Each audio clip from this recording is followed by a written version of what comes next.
विधान मंडल।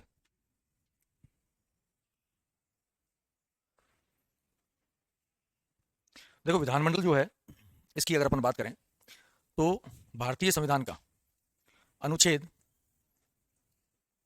168 ये विधानमंडल की परिभाषा देता है। अब ये विधानमंडल वही संस्था है जो राज्य के लिए विधि का निर्माण करता है। तो हम सरकार पढ़ रहे थे, तो हमने कहा कि सरकार के 3 अंग होते हैं। एक होती है विधायिका, एक होती है कार्यपालिका, एक होती है न्यायपालिका। तो राज्य की जो विधायिका है, जो राज्य के लिए कानून निर्माण का काम करती है, वो किसे क्या कहलाती है? विधानमंडल। अब इस विधानमंडल से तात्पर्य क्या है? तात्पर्य तो विधानमंडल से तात्पर्य है कि जिसमें विधानसभा हो, विधानसभा के साथ विधान परिषद हो,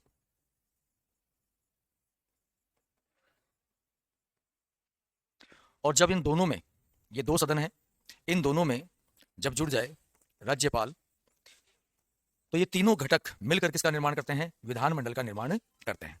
अब देखो भारतीय संविधान की अगर हम महत्वता को देखें तो भारतीय संविधान की महत्वता ये है कि हमारे यहाँ पे दोहरे स्तर पे विधायिका है और दोहरे स्तर पे ही कार्यपालिका है। दोहरे स्तर का मतलब क्या हो गया? दोहरे स्तर का मतलब हो गया कि केंद्र की विधायिका अलग है और राज्य की विधायिका अलग है, केंद्र की कार्यपालिका अलग है और राज्य की कार्यपालिका अलग है। और इन दोनों में ही हमने, अगर हम विधायिका की बात करें तो हमने ये प्रावधान रखा कि केंद्र में द्विसदनीय विधानमंडल है, तो राज्य में भी हमने कैसी विधानमंडल रखी है? द्विसदनीय विधानमंडल रखी है। एक सदन विधानसभा, एक सदन विधान परिषद। अब यहां पे हमने क्या छोड़ा? हमने यहां पे ये छोड़ा कि भैया आप पे निर्भर करता है कि आप 2 सदन वाला विधानमंडल चाहते हो या 1 सदन वाला विधानमंडल चाहते हो। तो अगर हम 2 सदन वाला विधानमंडल चाहते हैं तो उसके लिए हमने प्रावधान ये किया कि भाई हमारे पास में एक तो जनसंख्या जो है इतनी उचित होनी चाहिए कि जनसंख्या को एक अच्छा नेतृत्व जो है हम दे सकें। भाई हम ज्यादा प्रतिनिधि क्यों रखेंगे? क्योंकि जनसंख्या ज्यादा है, जनसंख्या ज्यादा है, उचित प्रतिनिधित्व नहीं मिल पा रहा है, तो हम ऐसी व्यवस्था करते हैं। अब इसमें राजस्थान की अगर हम बात करें तो राजस्थान में हमने विधानमंडल रखा है, लेकिन राजस्थान में विधानमंडल कैसा रखा है? 1 सदन वाला विधानमंडल रखा है। अब इसमें हमारे पास जो सदन है वो सदन कौन सा है? विधानसभा। तो सबसे पहले देखते हैं हम विधानसभा को। हालांकि हमने विधान परिषद का प्रावधान भी रखा था और वो स्वीकृत भी हो गया, लेकिन हमने अभी तक उसका निर्माण जो है वो नहीं किया है। तो विधानसभा, विधानसभा का प्रावधान जो है वो हमको कहाँ मिलता है? वो मिलता है हमको अनुच्छेद 170 में। और इसमें कहा गया है कि राज्य विधानमंडल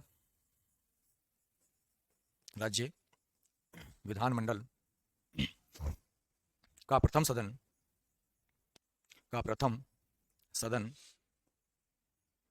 विधानसभा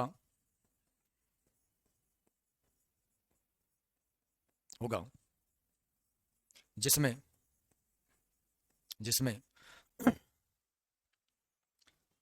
सदस्य संख्या, मतलब संविधान उल्लेख कर रहा है कि सदस्य संख्या कितनी होनी चाहिए। तो यहां पे ये बताया गया कि भाई सदस्य संख्या एक तो होगी आपके पास में अधिकतम और एक आपके पास होगी न्यूनतम। तो संविधान कहता है कि अगर आप विधानसभा बना रहे हैं तो अधिकतम सदस्य संख्या कितनी हो? 500 सदस्य हो। न्यूनतम सदस्य संख्या कितनी हो? तो 60 सदस्य हो। 60 सदस्य हो। अब ऐसा नहीं है कि भाई इस प्रावधान के अनुसार विधानसभा का गठन किया गया है, प्रत्येक राज्य ऐसा प्रावधान कर रहा है। हमारे पास में कुछ ऐसे राज्य भी हैं जहां पे सदस्य संख्या जो है न्यूनतम 60 जो है उससे भी कम है, जैसे सिक्किम है। अब सिक्किम की विधानसभा में सदस्य संख्या कितनी है? 36, लेकिन विधानसभा तो है।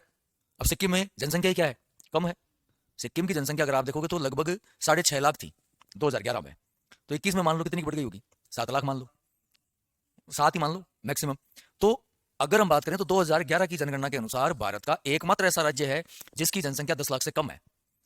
अब वहां पे 60 सदस्य संख्या नहीं पहुंच रही, लेकिन वहां विधानसभा तो है। तो विशेष परिस्थितियों में संख्या जो है 60 से कम भी हो सकती है, ऐसा प्रावधान किया गया। लेकिन संविधान कहता है कि कम से कम कितनी होनी चाहिए? 60। मैक्सिमम कितनी होनी चाहिए? 50।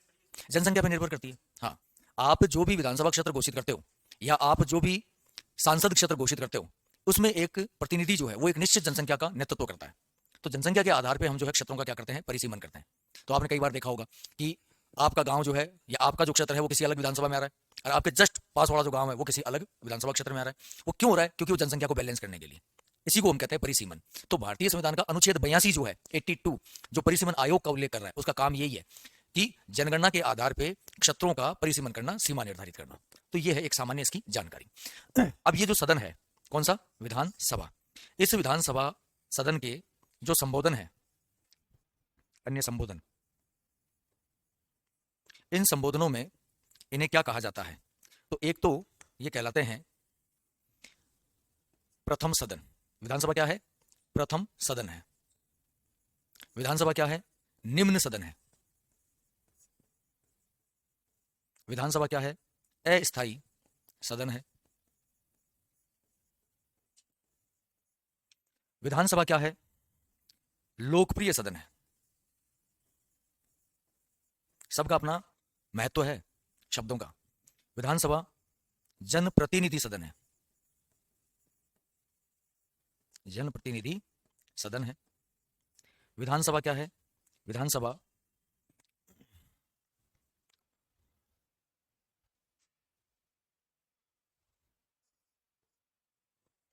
उत्तरदायी सदन है।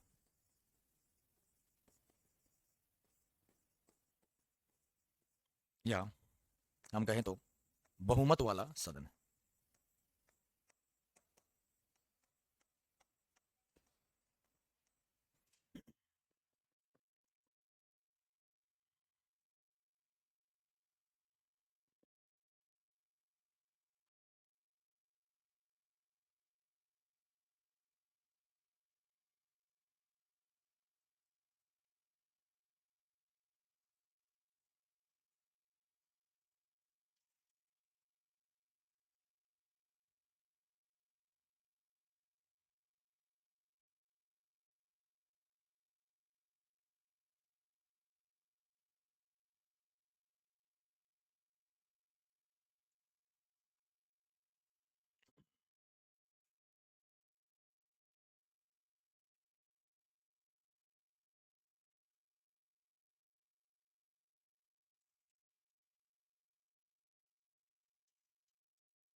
पढ़ लिया?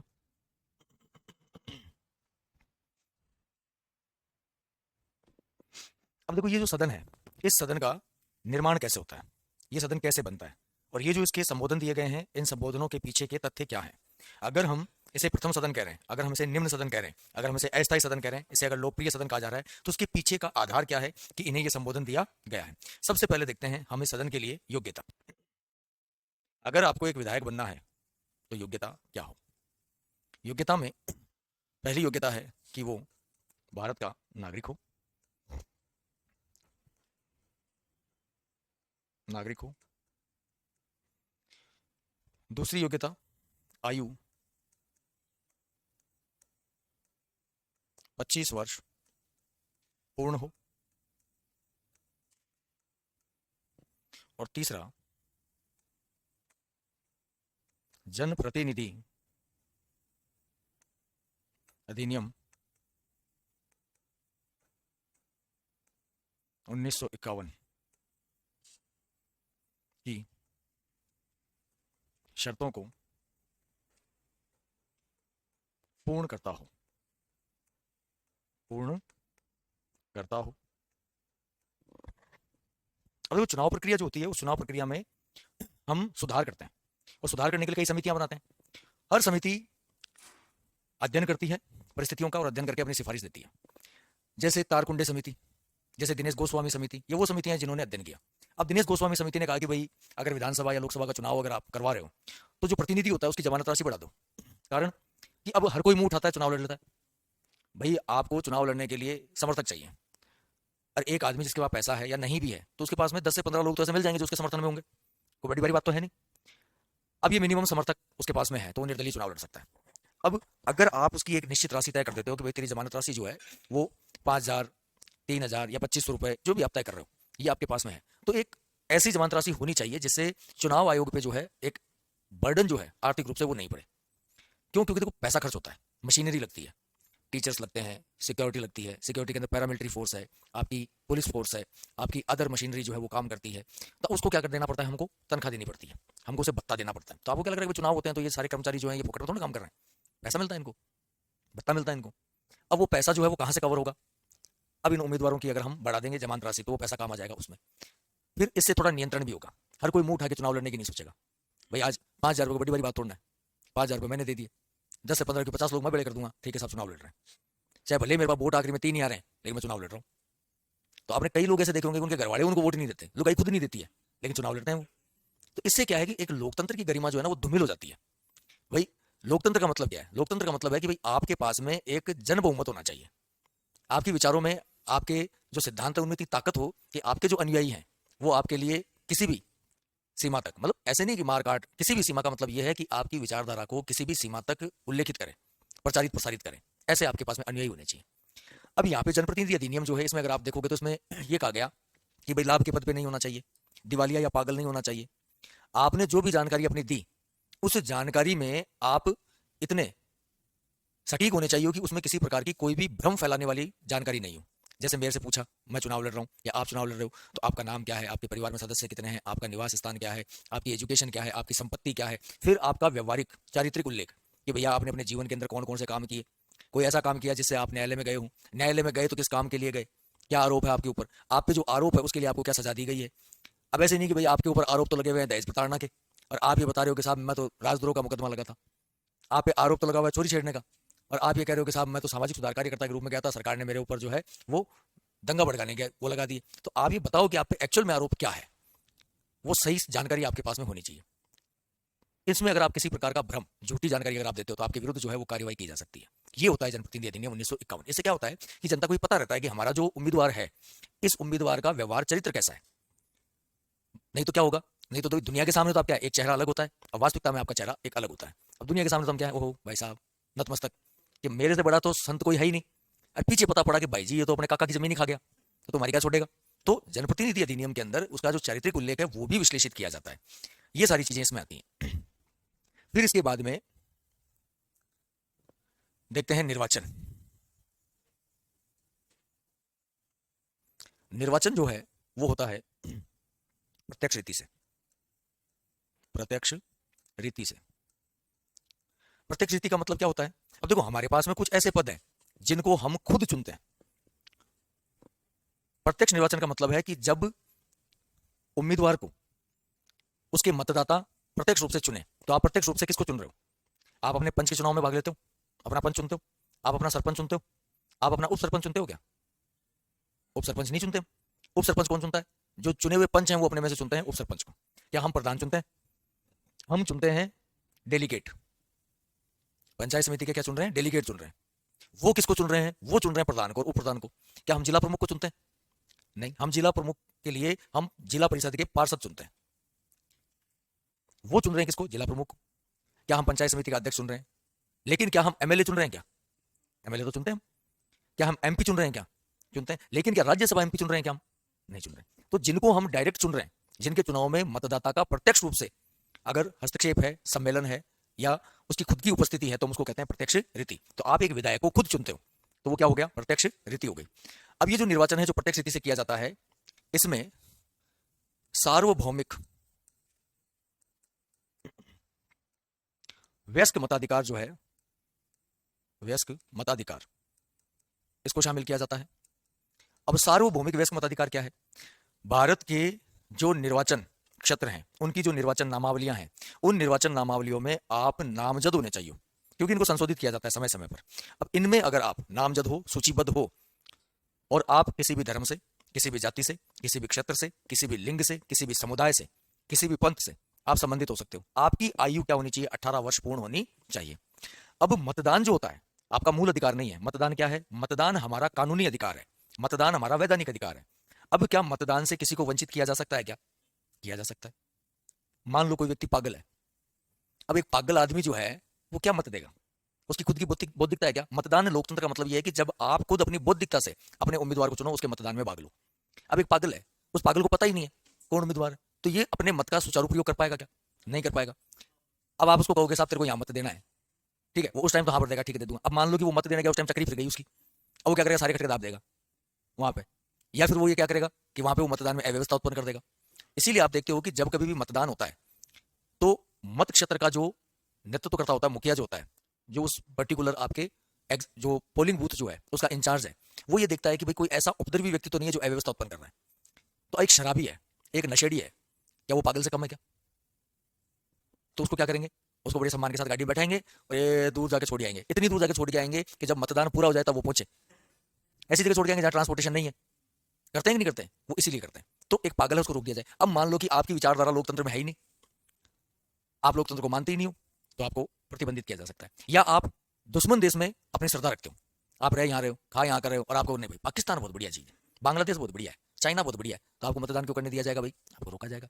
क्यों? क्योंकि अगर आपकी विचारधारा, इसका मतलब कि आपसे पहले किसी व्यक्ति की ऐसी विचारधारा है, आप उससे प्रभावित हो, और वो देश हित में नहीं है, तो मतदान से रोका जा सकता है। लेकिन अगर सामान्य परिस्थितियां हैं तो सार्वभौमिक वयस्क मताधिकार जो है वो आपको प्रदान किया जाता है। और वयस्क की आयु जो है वो कितनी मानी गई है? 18 वर्ष। पहले कितनी थी? 21 वर्ष। अब इस निर्वाचन का परिणाम कैसे निकलेगा? हम परिणाम कैसे देखते हैं? जो उम्मीदवार हैं उनकी परिणाम की स्थिति क्या है? तो परिणाम के बारे में अगर हम चर्चा करें तो हम ये कहते हैं कि बहुमत प्राप्त करता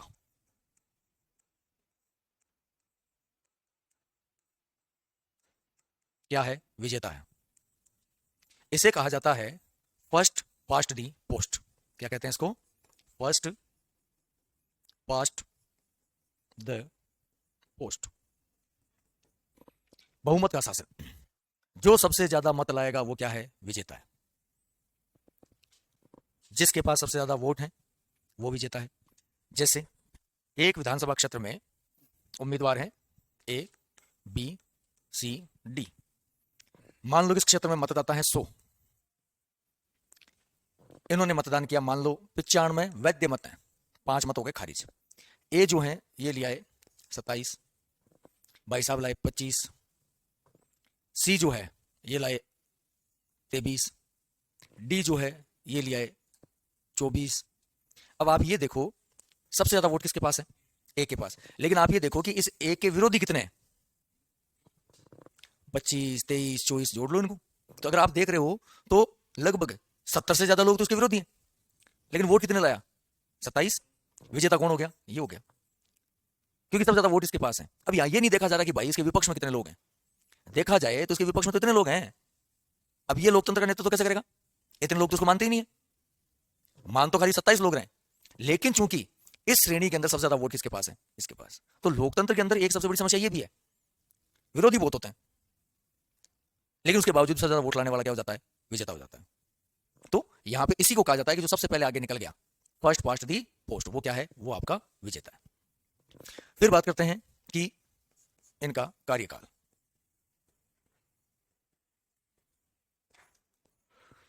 कार्यकाल जो होता है वो सामान्यतः क्या होता है? सामान्यतः है 5 वर्ष।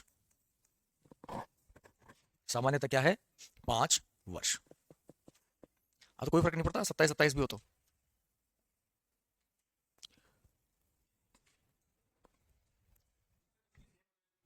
हाँ, समान मत आ गए तो वोट वापस होगा, चुनाव वापस होगा। कार्यकाल सामान्यतः क्या है? 5 वर्ष। कैसे? नहीं, वो निर्वाचन आयोग तय करता है कि भाई क्या करना है। कार्यकाल सामान्यतः क्या है? 5 वर्ष। लेकिन हमें ये पता है कि भाई ये जो सदन है, ये सदन जनता का प्रतिनिधित्व करता है। अब जनता का अगर प्रतिनिधित्व कर रहा है तो इस सदन के अंदर हमारे पास में ये होना चाहिए कि भाई ये जो सदन है, ये सदन अनुशासन में रहे, बहुमत में रहे। और ये बहुमत कब तक रहेगा? जब तक विश्वास है। तो ये जो सदन है, इस सदन का कार्यकाल समय से पूर्व भी भंग हो सकता है। सामान्य तो 5 वर्ष है, लेकिन समय से पूर्व भी भंग हो जाएगा। कब हो जाएगा? तो दूसरी बात ये कही गई है कि सदन में जब तक विश्वास मत प्राप्त है या फिर सदन में अविश्वास प्रस्ताव पास ना हो, इसका मतलब कि सदन में क्या हो, बहुमत का शासन हो, सदन में बहुमत प्राप्त हो।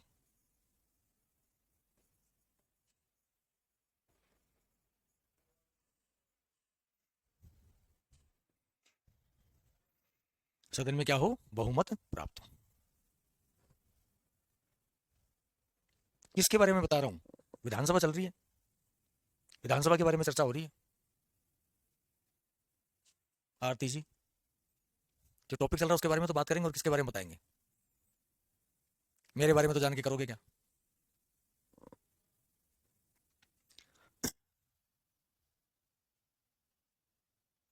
अब देखो इस सदन के अंदर एक पदाधिकारी आता है, कर दो स्लाइड चेंज, यहां थोड़ा सा एक बार मैं आपको, एक पदाधिकारी है जिसको कहते हैं प्रोटेम स्पीकर, प्रोटेम स्पीकर, इसको थोड़ा समझना।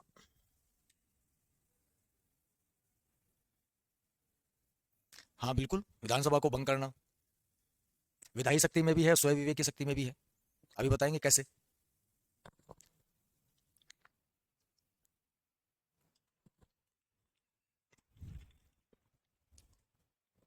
विधायी शक्ति में तो ये है कि कॉन्स्टिट्यूशनल ये पावर जो है, अभी बता दूंगा विश्वास प्रस्ताव क्या होता है, विश्वास प्रस्ताव क्या होता है, सब आ जाएगा, थोड़ा सा धैर्य रखो।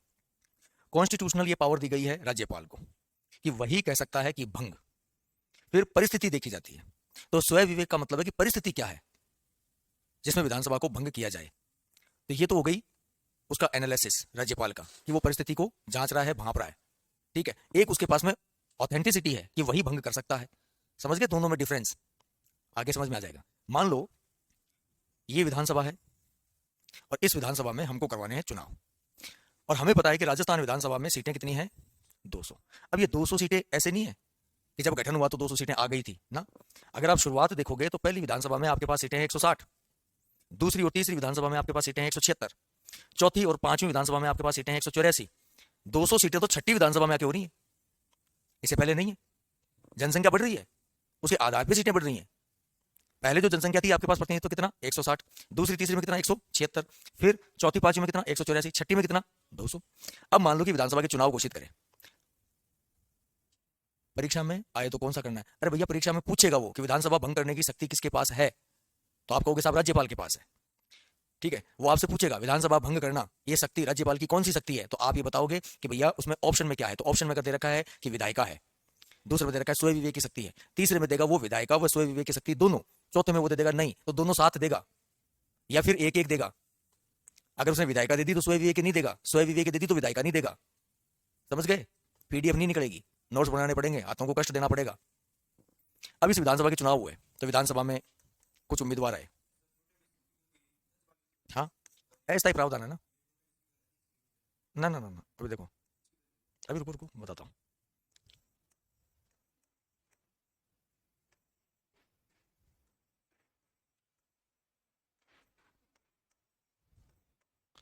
ये उम्मीदवार हैं, ये चुनाव जीत के आए, विधानसभा के चुनाव आयोजित करवाए, चुनाव हुए, ये लोग चुनाव जीते और विधानसभा के लिए चुने गए।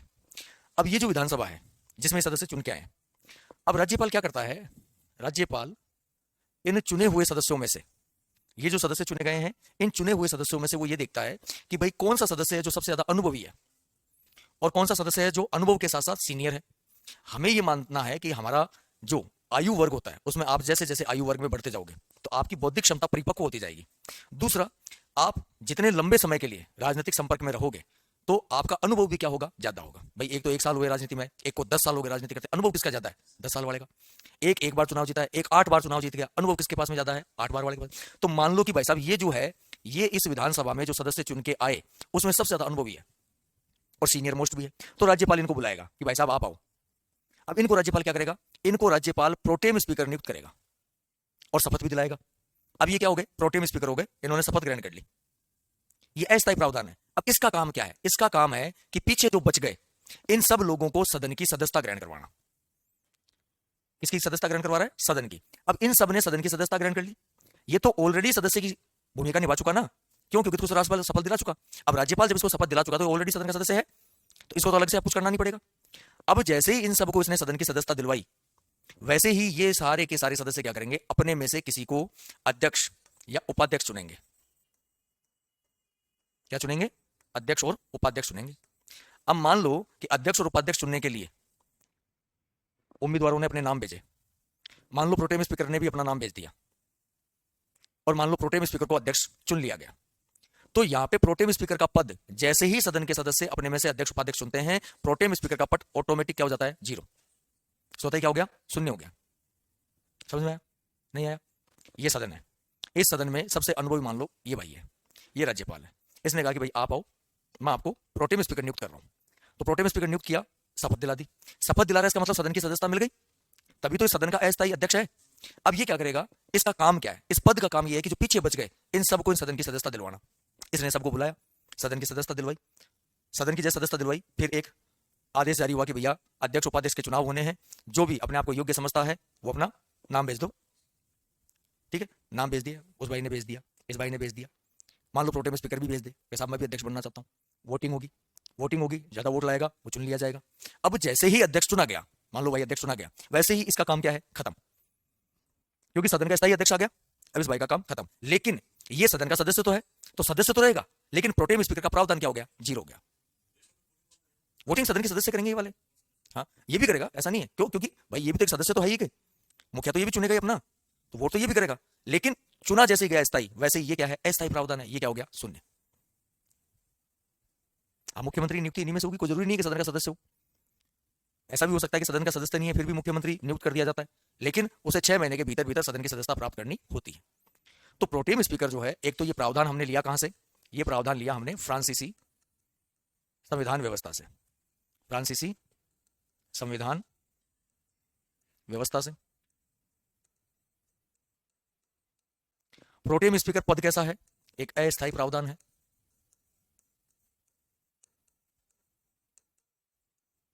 प्रोटेम स्पीकर की नियुक्ति कौन करता है? नियुक्ति करता है राज्यपाल द्वारा। राज्यपाल द्वारा की जाती है। और राज्यपाल ही क्या करता है? इसको शपथ ग्रहण कराता है।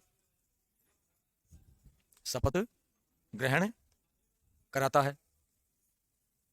और इस प्रोटेम स्पीकर का काम क्या है?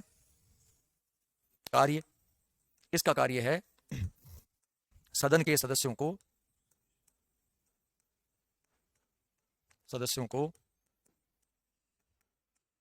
सदन की सदस्यता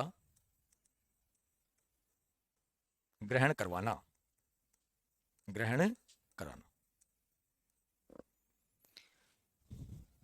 ये चीजें उतार लो। अभी एक तो देखो ये हो गया, स्टेट एग्जाम में सबसे बड़ी जो खूबी है वो ये है कि एक तो आपको सामान्य जानकारी तो हो ही हो, प्लस इसके साथ में आपके पास में जो सदन है उसके प्रावधान जो हैं, विशेषाधिकार जो हैं वो पता होने चाहिए। तो जैसे आपका पहला प्रोटेम स्पीकर कौन है, प्रोटेम स्पीकर में कोई विशेष बात है क्या? तो विशेष बात जैसे मान लो कोई मुख्यमंत्री रहा हुआ है राज्य का, क्या वो कभी प्रोटेम स्पीकर बना है क्या? तो बिल्कुल, हमारे एक ऐसे मुख्यमंत्री हैं जो प्रोटेम स्पीकर रहे हैं। हमारे एक मुख्यमंत्री ऐसे भी हैं जो वित्त आयोग के अध्यक्ष भी रहे। हमारे ऐसे भी मुख्यमंत्री हैं जिन्होंने 3-3 बार पद धारण किया लेकिन कार्यकाल पूरा नहीं किया कभी भी। भैरव सिंह ने किया एक बार, हरिदेव जोशी है, शिवचरण माथुर हैं। अब भैरव सिंह ऐसे सीएम है जो प्रोटेम स्पीकर भी रहे। तो ये चीजें हमें पता होनी चाहिए। हीरालाल देवपुरा है जो वित्त आयोग का अध्यक्ष भी रहा है। ये विशेष प्रावधान होता है। तो ये जो होते हैं ना, ये आपको आजकल ज्यादा पूछना शुरू कर दिया।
उतार लिया।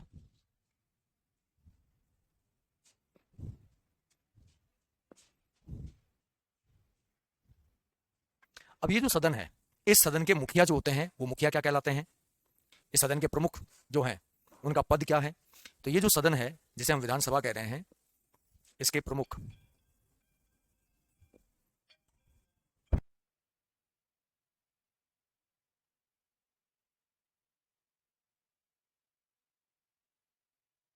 अब ये जो सदन है, इस सदन के प्रमुख क्या कहलाते हैं? तो सदन का जो प्रमुख होता है उसमें उसे कहा जाता है अध्यक्ष, विधानसभा अध्यक्ष, या हम कहते हैं वो क्या है? स्पीकर है। विधानसभा का क्या है? स्पीकर है। और इसके साथ क्या होता है? उपाध्यक्ष। ये प्रमुख होते हैं सदन के। इन्हें चुनता कौन है? तो सदन के सदस्य अपने में से ही चुनते हैं। हाँ बिल्कुल, तहसील और विधानसभा अलग क्यों नहीं हो सकते भाई? एक विधानसभा में दो तहसीलों के क्षेत्र भी आ सकते हैं, एक तहसील में दो विधानसभा क्षेत्र भी आ सकते हैं।